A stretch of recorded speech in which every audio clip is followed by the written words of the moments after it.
ചേച്ചി ഇപ്പം അമൃതേച്ചിക്ക് ആ കല്യാണം തുടങ്ങുന്നതിന് മുമ്പ് മുതലേ she had to go through കുറെയൊക്കെ. ആദ്യ കല്യാണം കഴിഞ്ഞ് ഇമ്മീഡിയറ്റ്ലി അപ്പം മുതൽ ഒരു പ്രശ്നങ്ങൾ പയ്യാണ് തുടങ്ങാന്ന് നമ്മൾ ജനറലി പറഞ്ഞൊക്കെ കേട്ടിട്ടുണ്ടല്ലോ കല്യാണത്തിൽ. പക്ഷെ അങ്ങനെയായിരുന്നു ചേച്ചിക്ക് തുടക്കം മുതലേ. ചേച്ചി ഭയങ്കര അട്രോസിറ്റീസിലൂടെയാണ് ഭയങ്കര പീഡനങ്ങളിലൂടെയാണ് പുള്ളിക്കാരി കടന്നുകൊണ്ടുപോയത്. പക്ഷെ പുള്ളിക്കാരി എടുത്തൊരു ഡെസിഷൻ ആയതുകൊണ്ട് ആള് മാക്സിമം അത് ഡ്രാഗ് ചെയ്ത് അവിടെ. കാരണം ഞങ്ങളെ വീട്ടില് ഞങ്ങൾ അത്ര, ഞാൻ പറഞ്ഞല്ലോ, ഞങ്ങൾ ആശ്രമത്തിലൊക്കെ പോകുന്ന ആൾക്കാരായിരുന്നു. ഈ ഇപ്പൊ കാണുന്ന ഞങ്ങളുടെ പെർസോണ അല്ല നേരത്തെ അമൃത വിദ്യാലയത്തിൽ പഠിക്കുന്ന 2 കുട്ടികൾ. ഇപ്പം ഞങ്ങൾക്ക് ഇങ്ങനെ, കാരണം ഞങ്ങൾ ചൂസ് ചെയ്ത പ്രൊഫഷൻ ഇതാണ്. ഞങ്ങൾക്ക് പഴയ പോലെ ചന്ദനം ഇട്ട് നടക്കാൻ പറ്റത്തില്ല. അപ്പൊ അങ്ങനെയൊക്കെ ഉള്ളതുകൊണ്ട് ഞങ്ങളുടെ ലുക്കും ഫീലും അതനുസരിച്ച് മാറ്റേണ്ടതായി വന്നു. പക്ഷെ ആ സമയത്ത് എന്ന് പറഞ്ഞാൽ ആശ്രമത്തിൽ ഫ്ലൂട്ട് വായിക്കുന്ന, ആശ്രമത്തിൽ എല്ലാം എൻ്റെ അച്ഛൻ്റെ അമ്മയുടെയും ഫാമിലി ഫുള്ള് അമൃതപുരി റിവോൾഡ് ആയിരുന്നു. അപ്പൊ അങ്ങനത്തെ ഒരു ഫാമിലിയിൽ ഒരാളുടെ ഫസ്റ്റ് ബോൾ ഡെസിഷൻ ആയിരുന്നു. അതിൽ ചേച്ചി അനുഭവിച്ചതിനൊക്കെ കഴിഞ്ഞൊരു 6 മാസത്തിനിടയിലൊക്കെയാണ് നമുക്ക് ഒരിക്കലും സ്വപ്നം പോലും കാണാൻ പറ്റാത്ത രീതിയിലുള്ള അവർ അനുഭവിച്ചിട്ടുള്ള കാര്യങ്ങൾ എൻ്റെ അടുത്ത് പറയണത്. അതും എൻ്റെ അടുത്തേ പറഞ്ഞിട്ടുള്ളൂ, അമ്മയുടെ അടുത്തൊന്നും പറഞ്ഞിട്ടില്ല ഇപ്പോഴും. മനസ്സിലായി? അപ്പോൾ ആ ഒരു ഡിസിഷൻ ആയതുകൊണ്ടാണ് അത് ഒരുപാട് ഡ്രാഗ് ചെയ്തത്. പക്ഷെ അതാണ് എനിക്ക് എല്ലാവരോടും പറയാനുള്ളത്. നമുക്കൊരു സ്ഥലത്ത് പറ്റുന്നില്ല എന്ന് കണ്ട ആ സമയത്ത് ചിലപ്പോൾ എല്ലാവരും നമ്മുടെ അഗേൻസ്റ്റ് നിൽക്കുമായിരിക്കും. പക്ഷെ നമുക്ക് നമ്മുടെ കയ്യിൽ നിന്ന് കാര്യങ്ങൾ പോകുന്നതിന് മുമ്പ് അവിടെ നിന്ന് വിടുക. അല്ലാന്നുണ്ടെങ്കിൽ ഒരുപാട് കഴിയുമ്പോൾ നമുക്കത് ആർക്കും പറഞ്ഞ് കൺവിൻസ് ചെയ്യാൻ മിണ്ടാതെ കേൾക്കേണ്ടി വരും. That's all. So what you said is like pretty right. അമൃതേച്ചിക്ക് ആ ഒരു ഇതുണ്ടായിരുന്നു. പക്ഷെ പിന്നെ ഞങ്ങളുടെ അച്ഛനും അമ്മയും ഭയങ്കര പാവ ആൾക്കാരായിരുന്നു. അപ്പം അവർ പറയും കുഴപ്പമില്ല, ഞങ്ങൾക്കറിയാലോ ഞങ്ങളുടെ മോൾക്ക് ഇങ്ങനെ തെറ്റ് പറ്റാനുള്ള, ഞങ്ങൾ എങ്ങനെ വളർത്തിയോണ്ടായി. ഇപ്പൊ നിന്നെ ഞങ്ങൾ വേറെ കുറച്ചൊരു ബോൾഡൊക്കെ ആക്കി വളർത്തിയായിരുന്നു, നിനക്കിതൊന്നും പറ്റില്ലായിരുന്നു. നിന്നീ ഒരു പാവമായി പോയതുകൊണ്ടാണ് നിനക്കത് അനുഭവിക്കേണ്ട വന്നേന്നുള്ളത് പറയുന്നതാണ് ചേച്ചിയുടെ strength. So we are lucky that way. അല്ലെങ്കിലും അന്നത്തെ ഒരു ഏജില് അമൃതയ്ക്കും എത്ര മെച്യൂരിറ്റി ഉണ്ട്, വളരെ യങ് അല്ലേ. അപ്പോഴും നമ്മൾ ലൈഫിനെ എപ്പോഴും പോസിറ്റീവായിട്ടേ കാണൂ. ആരും നമുക്ക് ചീത്ത വരും എന്ന് എത്ര പാരന്റ്സ് കുറേയും കൂടെ എക്സ്പീരിയൻസ് വെച്ചിട്ടും അവരുടെ ഒരു മെച്യൂരിറ്റി ലെവലിൽ അവർ പറഞ്ഞാലും ആ ഒരു ഏജിൽ ഒരു ലേഡി ഒരിക്കലും എന്റെ ലൈഫിൽ ദേ ഇങ്ങനെ വരാൻ പോണൂന്ന് വിചാരിക്കുന്നതേ ഇല്ല. എനിക്ക് നല്ലതായിരിക്കും വരുന്നത്, ഒരു ട്രൂ ലവ് ആണ്, എന്റെ ലൈഫ് നല്ല രീതിയിൽ ടേക്ക് ഓഫ് ചെയ്യും ഇതാണെന്ന് വിചാരിക്കും. അങ്ങനെ വിചാരിച്ചിട്ട് അതിലേക്ക് സ്റ്റെപ്പ് ഓൺ ചെയ്യാണ്. പക്ഷേ അതവിടുന്ന് തെറ്റിപ്പോയി. അങ്ങനെ പറഞ്ഞ പോട്ട് എന്റെ സ്റ്റോറിയിലെ വില്ലൻ ചിലപ്പോ മറ്റൊരാൾക്ക് വില്ലൻ ആയിരിക്കണം എന്നില്ല കേട്ടോ. അവര് തമ്മിൽ ചേരായിരുന്ന കൊണ്ടാണ് അവരത് വർക്ക് ആവുന്നത്. മേ ബി പുള്ളിയാണെങ്കിലും അയാള് നല്ലതാണെന്ന് തോന്നുന്ന വേറെ ആൾക്കാരുണ്ടാവുമായിരിക്കാം. അതിനകത്ത് നമുക്കൊരു തെറ്റും പറയുന്നില്ല. ആള് ചെയ്യുന്ന നല്ലതൊക്കെ നല്ലതാന്ന് തന്നെ അപ്പോഴും പറയുന്നുള്ളൂ. പക്ഷെ എന്റെ ചേച്ചി സഫർ ചെയ്തത് അത് കേൾക്കുമ്പോ എനിക്ക് ഹീസ് എ വില്ലൻ ഓൺലി. അതായത് എനിക്കിപ്പോ എവിടെ ഇരുന്നോ ഞാൻ പറയും, ഐ ഡോണ്ട് കെയർ. ചിലത് നമ്മൾ ചേരില്ല, എന്നാ അതിലെ ഒന്ന് വേറെ ആൾക്കാരായിട്ട് അത് ചേരുവായിരിക്കാം. നമുക്കൊന്നും ചെയ്യാൻ പറ്റുന്ന കാര്യങ്ങളല്ല. അപ്പൊ അതിനകത്തൊക്കെ ഈ പറഞ്ഞ പോലെ നമ്മളൊന്ന് സക്സസ്ഫുൾ ആയ സ്ട്രോങ് ആയി ഒന്ന് ജീവിച്ച് കാണിച്ചിട്ട് നമ്മൾ എന്തെങ്കിലും പറഞ്ഞാൽ അത് കേൾക്കാൻ ആൾക്കാരുണ്ടാവും. അല്ലെങ്കിൽ നമ്മളെവിടെ കിടന്ന് വെറുതെ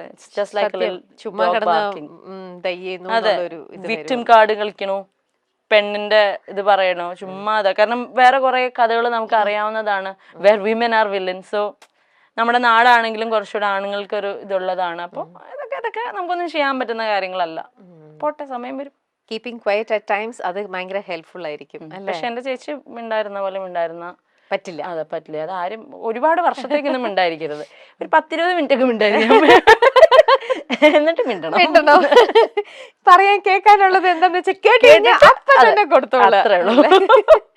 അമൃതയുടെയും നിങ്ങളുടെ ആ ഒരു റിയാലിറ്റി ഷോയിൽ വന്ന സമയത്ത്, അല്ലെങ്കിൽ അന്നത്തെ ആ ഒരു ഇതിലൊക്കെ ലൈഫ് മാറ്റിയതാണ് സുരേഷ് ചേട്ടൻ നിങ്ങളുടെ ലൈഫിലേക്ക് എൻ്റർ ചെയ്തപ്പോഴും. ആ ഒരു റിലേഷനെ കുറിച്ചും കൂടെ ഒന്ന് പറയൂ അഭി. ഇപ്പോ എങ്ങനെയാണ് നിങ്ങൾ എല്ലാവരും തമ്മിലുള്ള റിലേഷൻ? ആ ഒരു ഇത് പറയാനാണെങ്കിൽ ഇപ്പൊ സുരേഷ് അങ്കിളായിട്ടുള്ള നമ്മുടെ ഇതുവരെയും ഭയങ്കരമായിട്ട് സൈബർ ബുള്ളീഡ് ആയിട്ടുള്ള, അഗൈൻ ഈ പറഞ്ഞ പോലെ ഒരു 10 കമന്റുകളിൽ ഈ ഒരു സാധനം വരുമ്പോഴാണ് പയ്യ ആൾക്കാർ ഇത് അങ്ങനെ ആയിരുന്നല്ലോ എന്ന് ബാക്കി കമന്റ് ചെയ്യുക. അപ്പൊ സുരേഷ് അങ്കിളുടെ സീൻ എങ്ങനെയായിരുന്നു വെച്ചാൽ, സ്റ്റാർസിംഗിൾ ചേച്ചിയുടെ ഫസ്റ്റ് റൗണ്ടിൽ തന്നെ മൗനമേ എന്ന് പറയുന്ന പാട്ട് പാടിയ റൗണ്ടിൽ ചേച്ചി ഒരു പട്ടുപാടയും ബ്ലൗസ് ആയിരുന്നു. അപ്പൊ ചേച്ചി പാട്ടിനും പെർഫോമൻസിനും നമ്മൾ ഇട്ടിരിക്കുന്ന കോസ്റ്റ്യൂമിനും ഒക്കെ ആയിരുന്നു മാർക്ക്. ചേച്ചിയുടെ കോസ്റ്റ്യൂമിന് മാർക്ക് കുറഞ്ഞു, പെർഫോമൻസിന് ഫുള്ള് കിട്ടി. അന്നാണ് സുരേഷ് അങ്കിൾ ഏഷ്യനെറ്റിൽ വിളിച്ചിട്ട് പറയുന്നത്, ഇനി അമൃതയ്ക്ക് കോസ്റ്റ്യൂമിന്റെ കേസിൽ ഒരു പ്രശ്നം ഉണ്ടാവരുത്. ഇതാണ് അന്നുള്ള ബന്ധം. ഇന്നും രാധികാന്റിയായിട്ടും സുരേഷ് അങ്കിളായിട്ടും മക്കളായിട്ടും ഒക്കെ ഞങ്ങൾ ഇപ്പോഴും ലൈക്ക് ഫാമിലി. പറഞ്ഞ കൂട്ട് ചേച്ചി പറഞ്ഞ പോലെ ഒരു എക്സ്റ്റേണൽ സപ്പോർട്ട് ഒരു ഫാമിലിയുടെ ഭാഗത്ത് ഉണ്ടായിട്ടുണ്ടെങ്കിൽ ആ സുരേഷ് അങ്കിളുടെ ഫാമിലി എന്നാണ്. എൻറ്റയർ സ്റ്റാർ സിംഗറിലൂടെയാണ് അമൃത ആദ്യത്തെ ചുവടുവയ്പ് നടത്തുന്നത്. ആ സമയം തൊട്ട് തന്നെ നമുക്ക് അഭിരാമി സുരേഷിനെയും അറിയാം, അമൃതയുടെ സഹോദരിയായ അഭിരാമി സുരേഷിനെയും. ബാലയുമായുള്ള വിവാഹമൊക്കെ വലിയ രീതിയിൽ ആഘോഷിക്കപ്പെട്ടിരുന്നു. ബാല അമൃത ജോഡികൾ കുറേ നാൾ ഇന്റർവ്യൂസിലും പിന്നീട് ഇവരുടെ മകൾ പാപ്പു എത്തിയപ്പോൾ ആ കുഞ്ഞും ഇന്റർവ്യൂസിലും ഷോകളിലും അങ്ങനെയെല്ലാം നിറഞ്ഞു നിന്നിരുന്നു. പിന്നീട് വർഷങ്ങൾക്ക് ശേഷം നമ്മൾ അറിയുന്നത് അമൃതയും ബാലയും വേർപിരിയുന്നു എന്ന വാർത്തയാണ്. അന്ന് തുടങ്ങിയൊരു സൈബർ അറ്റാക്ക് നേരിടാൻ തുടങ്ങിയതാണ് അമൃത സുരേഷും ആ കുടുംബവും. മകളെ കാണിക്കുന്നില്ല, മകളെ മറച്ചു വെക്കുന്നു, മകളെ അച്ഛന് കൊടുക്കുന്നില്ല. അമൃത സുരേഷ് സ്വർണങ്ങളും സ്വത്തും, പാപ്പുവിന് ബാല 70 കോടിയോളം രൂപ കൊടുത്തു, ഇതെല്ലാം വെച്ച് ജീവിതം ആഘോഷിക്കുകയാണ് തുടങ്ങിയ നിരവധി വിമർശനങ്ങൾ. അമൃതയുടെയും അഭിരാമിയുടെയും ഒക്കെ പോസ്റ്റിന് കീഴിലൊക്കെ നോക്കിയാൽ എന്നും വിമർശനങ്ങൾ മാത്രമേ നമുക്ക് കാണാൻ പറ്റുമായിരുന്നുള്ളൂ. ഒരു വട്ടം എൻ്റെ അമ്മയൊക്കെ പറയും, ഒരു വട്ടം കള്ളനെ പിടിച്ചു കഴിഞ്ഞാൽ പിന്നെ എന്നും നീ കള്ളനാണ്. ആ കള്ളൻ എന്നുള്ള പേര് ഒരിക്കൽ വന്നു കഴിഞ്ഞാൽ പിന്നെ എത്ര നല്ല രീതിയിൽ ജീവിച്ചാലും അവൻ കള്ളനാന്നുള്ള പേര് വന്നോണ്ടേയിരിക്കും. അത് കട്ടോന്ന് മാറ്റർ അല്ല, ആ കട്ടിട്ടുണ്ടെങ്കിൽ കക്കാനുള്ള റീസൺ മാറ്റർ അല്ല, ഇതൊന്നും മാറ്റർ അല്ല. ആ പേര് വീണോ യു ആർ ഡൺ. എസ്പെഷ്യലി കള്ളൻ എന്നുള്ളതിന്റെ നമുക്ക് അതിന്റെ ഒരു ജെൻഡറും കൂടെ മാറ്റിയ കള്ളിയാണെങ്കിൽ യു ആർ ഡൺ. ഒരു പെണ്ണിനാണ് ഇത് പറ്റുന്നുണ്ടെങ്കിൽ, കാരണം അതിനകത്ത് ഇപ്പം നമുക്ക് ഈ പറഞ്ഞ പോലെ നമുക്ക് മാറ്റാൻ പറ്റുന്നതായിട്ടുള്ള കാര്യങ്ങളല്ല. ഇതൊരു പാട്രിയാർക്കൽ സൊസൈറ്റിയാണ്, ഇവിടെ ഇങ്ങനെയാണ്. നമ്മുടെ കേരളം അല്ലെങ്കിൽ ഇന്ത്യ കുറെ കൂടെ ഒരു മെയിൽ ഡോമിനൻസ് ഉള്ള സ്ഥലമാണ്. അപ്പം നമുക്കതിനെ വേണമെങ്കിൽ അറിഞ്ഞ് നമ്മുടേതായ ഒരു വഴി വെട്ടി വരാം, അല്ലാന്നുണ്ടെങ്കിൽ അതിനെ പൂർണ്ണമായിട്ടും അഗേൻസ്റ്റ് ആയി നിൽക്കുക, അല്ലെങ്കിൽ മനസ്സിലാക്കി നിൽക്കുക. അപ്പം നമ്മുടെ എവിടെയെന്ന് പറഞ്ഞാൽ being A woman, self earn ചെയ്ത് സെൽഫ് ഡിപ്പെൻഡൻ്റ് ആയി നിൽക്കുന്ന ഒരു പെണ്ണിന് ഇങ്ങനത്തെ ഒരു ടാഗൊക്കെ കിട്ടിക്കഴിഞ്ഞ് കഴിഞ്ഞാൽ അതിനകത്ത് നിന്ന് വരാനൊക്കെ ഭയങ്കര ബുദ്ധിമുട്ടാണ്. അതിനുവേണ്ടി അത്രയൊന്നും നമുക്ക് എഫേർട്ട് എടുക്കാൻ പറ്റില്ല, ബിക്കോസ് നമ്മുടെ ലൈഫ് വെച്ചിട്ട് നമ്മൾ കളിക്കേണ്ടി വരും. അത് വെരി ട്രൂ. ആ ഒരു പേര് വീണ് കഴിഞ്ഞു കഴിഞ്ഞാൽ പിന്നെ അത് മാറ്റിയെടുക്കാൻ വർഷങ്ങളെടുക്കും. ഒന്ന് വരാൻ ഒരു സെക്കൻഡ് മതി, അതൊന്ന് മാറ്റി അതൊന്ന് ഹീൽ ചെയ്ത് എടുക്കണമെങ്കിലാണ് അതിന്റെ മുകളിൽ എത്ര ഡേയ്സ് എത്ര ഇയേഴ്സ് വേണം അല്ലേ. അതിനകത്ത് പക്ഷെ ആർക്കും ഒരു പ്രശ്നമില്ലെന്നേ. ഒരാളുടെ വീഴ്ച അല്ലെങ്കിൽ ഒരാളുടെ പെയിനിനാണ് നമ്മൾ ഈ മോക്ക് ചെയ്യുന്നത്. എന്തായി ഇപ്പോന്നൊക്കെയുള്ളൊരു ടോണ് അങ്ങനെയൊക്കെ പറയുന്നെങ്കിൽ അത് അങ്ങനെ പറയാനും വേണം ഒരു പ്രത്യേക ഒരിത്. എന്തൊക്കെ ആയിരുന്നു എന്നൊക്കെ ചോദിക്കുമ്പം എടാ നമ്മളിവിടെ ആകെ വീണിരിക്കുള്ളൂ, സ്റ്റോപ്പ് എന്ന് നമുക്ക് അവിടെ പറയാനുള്ളൊരു ഓപ്ഷൻ. നേരിട്ടാണെങ്കിൽ നമുക്കത് പറയാം, പക്ഷെ അതും നിങ്ങൾ എന്താണ് സിറ്റുവേഷന്റെ ഡെപ്ത് മനസ്സിലാക്കുന്നില്ല, അവിടുത്തെ റിയാലിറ്റി മനസ്സിലാക്കുന്നില്ല, നിങ്ങൾ എന്ത് ചെയ്തു എന്ന് മനസ്സിലാക്കുന്നില്ല. ജസ്റ്റ് റാൻഡംലി ഇങ്ങനെ പോവാ, ഒന്ന് കൊടുത്തേക്കാം, കമന്റ് ചെയ്യുന്നു, പോണു. എന്താണെന്നൊന്നും അവിടെ അല്ലേ റിയാലിറ്റി മനസ്സിലാക്കാണ്ടാണ് പലരും കമന്റ് ചെയ്യണതും ഈ പറയണ പോലെ അറ്റാക്കിങ് ഒക്കെ. പിന്നെ ഞാൻ പറഞ്ഞില്ലേ ചേച്ചി, ഓരോ ആൾക്കാർക്ക് ഓരോ ലുക്ക് ഉണ്ട്, ഒരു വൈബ് ഉണ്ട്. ചിലർക്കൊക്കെ പറഞ്ഞോട്ട് ഭയങ്കര കള്ളന്മാരാണെങ്കിലും അവർക്ക് ഭയങ്കര പാവം ലുക്കായിരിക്കും. ഇനിയിപ്പോൾ അവരൊന്നും എക്സ്പ്ലെയിൻ ചെയ്തില്ലെങ്കിലും കുഴപ്പമൊന്നുമില്ല. പാവം കണ്ടാത്തന്നെ എങ്ങനെ അറിയാനാണ്? How can we judge a book by its cover? ഒരാളുടെ ലുക്കല്ല അയാൾ എന്താന്ന് ഇത് ചെയ്യുന്നത്. അപ്പം ഞങ്ങൾക്ക് ഇപ്പം എനിക്കൊക്കെ സ്പെഷ്യലി ഞാൻ മറ്റേ പട്ടിഷോ ജാട അഹങ്കാരി ഇതാണ്. എൻ്റെ അടുത്തൊരു ഇച്ചിരി നേരം സംസാരിച്ചിട്ട് തന്നെ അങ്ങനെ ജഡ്ജ് ചെയ്താൽ കുഴപ്പമൊന്നുമില്ല. അപ്പം ഞങ്ങളുടെ ഭാഗ്യത്തിന് എൻ്റെ ചേച്ചി പണ്ടൊക്കെ ഭയങ്കര സ്റ്റാർസിങ്ങിൻ്റെ സമയത്തൊക്കെ ഭയങ്കര വേറൊരു പേഴ്സോണ ആയിരുന്നു. പക്ഷെ അവരുടെ ലൈഫ് ആണ് അവർ ഇത്രയും ബോൾഡ് ആക്കി ഇത്രയും സ്ട്രോങ് ആക്കി എന്നുള്ളത് എത്രത്തോളമൊക്കെ നമുക്ക് കൺവിൻസ് ചെയ്യാൻ പറ്റും, പറയാൻ പറ്റും, പക്ഷെ കൺവിൻസ് ചെയ്യാൻ പറ്റില്ല. അപ്പം ഞങ്ങളുടെ ഇപ്പോഴത്തെ ഒരു ലുക്കും വൈബും വെച്ച് അഹങ്കാരികളാണ്. ഒരു രക്ഷയില്ല, അവരുടെ കയ്യിലിരിപ്പിന്റെ അവർക്ക് കിട്ടണം അല്ലേ. നമ്മളിപ്പോ ഇങ്ങനെ അതെ പോന്നോട്ടെ, അത്ര ഒന്നും ചെയ്യാനില്ല അതിനകത്ത്. ഈ ഷോയൊക്കെ പല ഷോസും കാര്യങ്ങളൊക്കെ ആയിട്ട് നിങ്ങൾ ഒരുപാട് ട്രാവൽ ചെയ്യുന്ന ആൾക്കാരാണ്. ഇത്തരത്തിലുള്ള ഇഷ്യൂസും ഈ നമ്മുടെ നാട്ടുകാരുടെയും ഇവിടെയുള്ള ആൾക്കാരുടെ ആറ്റിറ്റ്യൂഡും ബഹളവും ഒക്കെ കാണുമ്പം നിങ്ങൾക്ക് എപ്പോഴെങ്കിലും തോന്നിയിട്ടുണ്ടാവില്ലേ നമുക്ക് ഈ നാട്ടിൽ നിന്ന് തന്നെ പോയേക്കാം? ചില നാട്ടിൽ പുറത്തേക്കൊക്കെ നിങ്ങൾ അവിടുത്തെ കൾച്ചറും രീതികളൊക്കെ കാണുമ്പോൾ നമുക്ക് ഇവിടെ എങ്ങനെയെങ്കിലും ഒന്ന് സെറ്റിൽ ഡൗൺ ആയാലോ? എല്ലാ ആഴ്ച എൻ്റെ അമ്മയ്ക്ക് തോന്നാറുണ്ട്. എല്ലാ ആഴ്ച ഏകദേശം ഒരു മൺഡേ തുടങ്ങി സൺഡേ ഒക്കെ ആകുമ്പോഴത്തേക്ക്, അതായത് ഇപ്പൊ ഇന്നിപ്പോ നമ്മുടെ ഷൂട്ട് നടക്കുന്ന ഒരു മൺഡേ ആണ്. ഇന്നിപ്പം അമ്മ ഇന്നലത്തെ ഡോസ് ഒക്കെ കഴിഞ്ഞ് ഇന്നൊന്ന് അതെ ഇതായിട്ടുണ്ട്, റീജനറേഷണൽ മോഡലാണ്. സൺഡേ ആകുമ്പോഴത്തേക്ക് പറയാം നമുക്കൊന്ന് എവിടെ നിന്ന് പോയാലോ. കാരണം സൺഡേ ആണല്ലോ ഈ സോഷ്യൽ മീഡിയ, ഐ മീൻ വീക്കെൻഡിലാണ് ഇതൊക്കെ ആക്റ്റീവ് ആവുക, അപ്പോഴാണ് കമന്റ്സ് ഒക്കെ ഭയങ്കരമായിട്ട് കൂടുക. അത് കഴിഞ്ഞിട്ട് നമുക്കൊന്ന് പോയാലോ എന്ന് എപ്പോഴും പറയാറുണ്ട്. പക്ഷെ ഈ പറഞ്ഞോട്ട് നമ്മുടെ ഉള്ളിൽ ഇപ്പൊ ഒരു വാശിയായി ചേച്ചി. ഞാൻ ജനിച്ച എൻ്റെ മണ്ണില് ഞാനൊന്നും ചെയ്യാതെ ആരുടെയൊക്കെയോ വാശി തീർക്കാൻ വേണ്ടി ബലിയാടായിട്ട് എനിക്ക് ഇവിടെ തന്നെ പ്രൂവ് ചെയ്യണം. ഞാൻ വേറെ എവിടെയെങ്കിലും പോയിട്ട് എനിക്ക് അവിടെ സക്സസ്ഫുൾ ആവുന്നതിനകത്ത് എന്താ കാര്യമുള്ളത്? ഓക്കെ, അവിടെ ഞാൻ പോവാം, പക്ഷെ എനിക്ക് ഇവിടെ നിന്ന് പോകണം. ഇവിടെ എന്റെ പേരുണ്ടാക്കി ഇവിടെ എനിക്ക് ഫൈറ്റ് ചെയ്ത് ഇവിടെ തന്നെ നമ്മുടെ കാര്യം ക്ലിയർ ചെയ്തിട്ട് നമുക്ക് വേണേ പോവാം. ഞാൻ എന്താന്ന് എല്ലാവരും ഇവിടുത്തെ ആൾക്കാർ ആദ്യം നമ്മുടെ നാട്ടിൽ വിലയില്ലാതെ പിന്നെ പുറത്ത് എവിടെ പോയിട്ട് എന്താ കാര്യം?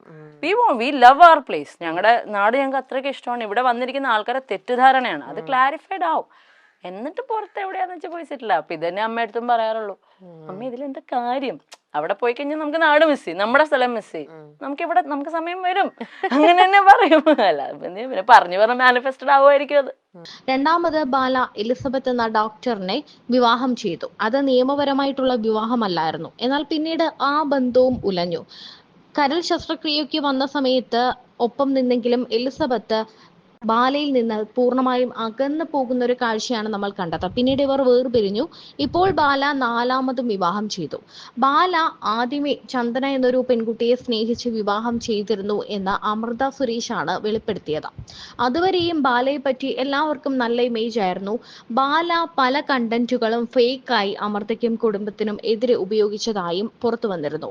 എല്ലാത്തിനും ഈ സൈബർ അറ്റാക്കുകൾക്കും വിമർശനങ്ങൾക്കും കമന്റുകൾക്കും എല്ലാം ഒടുവിൽ പാപ്പു തന്നെ കരഞ്ഞുകൊണ്ട് ലൈവിലെത്തിയിരുന്നു.